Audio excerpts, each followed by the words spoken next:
இப்ப எத்தனை YouTube சேனல்ஸ்ல I'm seeing ஸ்ரீகாந்தோட நியூஸைய பரிதாப மியூசிக்கோட போடுறாங்க பேக்ரவுண்ட்ல. பரிதாப மியூசிக்கோட.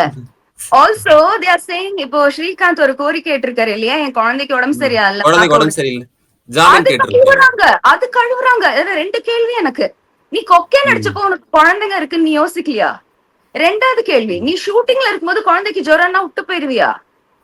நீங்க மண்டேல அம்மா மண்டே போட்டுட்டாங்க, நான் ஷூட் பண்ணிட்டு இருந்தேன் அப்படின்னு சொல்ற எத்தனை ஆக்டர்ஸோட இன்டர்வியூஸ் பார்த்திருக்கோம் நாங்க. ஆல்சோ தேர்ட் கொஸ்டின், ஒரு சாதா மனிதனை இந்த மாதிரி புடிச்சு உள்ள வச்சிருக்காங்கன்னா என் குழந்தைய பார்க்க போனோம்னா விடுவாங்களா? எப்படி விடுவாங்க? அப்ப எதுக்கு? அந்த பையன் சொன்னது கரெக்ட் தான். இவங்க எல்லாம் நார்மல் பீப்புள் இல்ல, இவங்களுக்கு வேற சட்டம், இவங்களுக்கு எல்லாம் வேற சட்டம். திடீர்னு முளைச்சிருக்காங்க. ஸ்ரீகாந்த் ஃபேன்ஸ் எங்க போனாங்க எத்தனை வருஷம்? உங்க தலைவருக்கு படமே இல்லையே, ஏன்னு நீங்க கேட்கல? படமே கிடைக்கல. அவருக்கு பட வாய்ப்புகள் பாரு, ட்ரக்ஸ்ல இருக்கிறவங்க இப்படி இருப்பாங்க.